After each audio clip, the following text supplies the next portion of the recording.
Hey gang, it's Saturday, 9th of March I think. I thought I'd give you an update. It's the weekend. We will be gone tomorrow morning. Ollie's got the old green bus rocking and rolling. I'm going to take you on a bit of a tour inside in a second because it's been so long since the tarp's been off it and things have been cleaned up inside because of me, but that's another story altogether. So let's go for a wander inside and have a look inside this bus. The lights in here, we can see everything. There's the big old 308 hanging off in there. If you want to sing, runs like a dream. When we pull it out, we'll get the permit, we'll run it out to his place, but lots of plans. There's the old I don't think I ever showed you this when I first got the bus. It's got the old original speedo, goes up to 70 kilometres an hour. Woo! Or it could be 70 miles an hour too, who knows. Anyway, the old Bedford. Hang on, I'll get right in there so you can see. There you go. All the gauges, the tacho, the old cassette player, the old CB radio. This is the light system for through the bus. The door handle still works. This is the compressed air type thing for shutting and closing the door, the vacuum. So that still works. Still got my shelves and stuff in here. Ollie's put in rosemary, give it a nice pretty smell. Anyway, I've given him all my old appliances and stuff. The gas stove he can have. It's all 240 volt powered. I think many of you have ever seen inside my bus. Whole bunch of books I've put are still in behind here. That's my little thing for people when they open it up. Maybe they thought they were drugs, but no, it's books. The books that I decided to leave here. So yeah, so they're in there. That's out the back where the bed is. So there's a hell of a lot of room in this place, eh? I really hope that he builds his dream out of it. I'm a little bit nostalgic and a little bit sad that my mental health didn't allow me to do what Ollie's done with this bus in the past few days. If I had have been in the right state of mind, 2-3 years ago when I got it, probably would have been driving it now, but hey, that's life, that's the way things happen. So anyway, we'll get back outside, I'll show you what's going on in the ute. Sorry about the wind, gang. The trailer's all set up, ready to go. I've given it some spray, I've given it a good clean up. It's all tidy. I've got to put, when I pull this marquee and these two down, they're going to go on top there. They'll be strapped down with straps with the other one. I've got me heavy duty stand strapped down on there. Lots of junk around here, like a lot of junk that's not going to go anywhere. I showed you this last night, I think, in the update, but I haven't really shown you.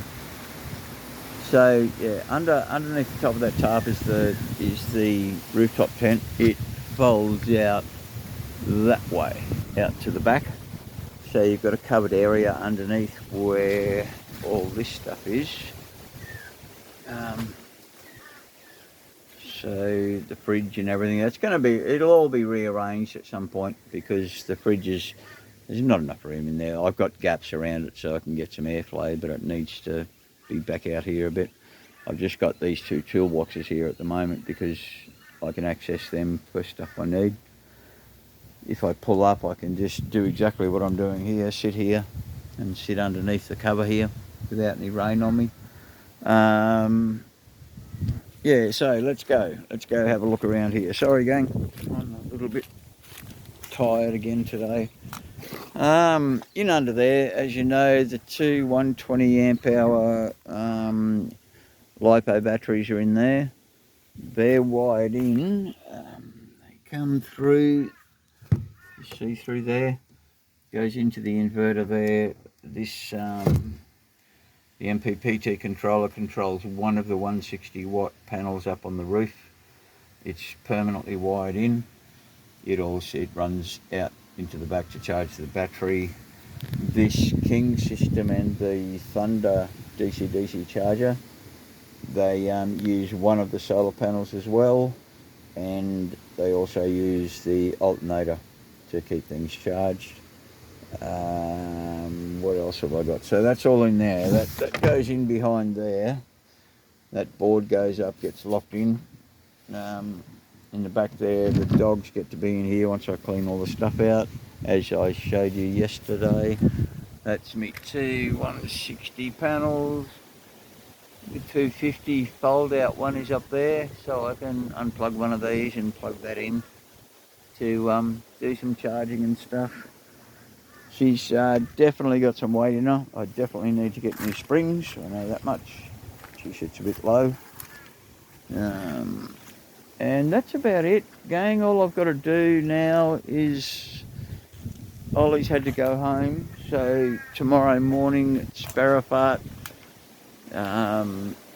all this awning and everything will be coming down, the 6x3, this 3x3 that's left here, plus my sleeping area, which is this one with the 3x3 tent type fly screen thing.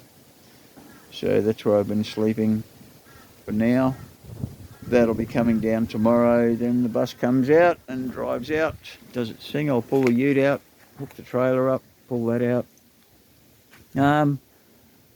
We'll get the bus out here, do some brake tests and make sure it's all safe, and turn it round, come back. Ollie's got to put all of his stuff. A lot of this stuff is going to be part of the bus, so he's got the big bathtub and a whole bunch of stuff here that's got to go inside the bus before he drives it away.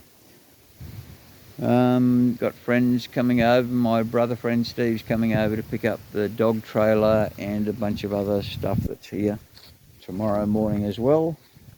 And we'll be out of here and no one will ever know we were here, will they, Bells? Bella's there. Bear's under here.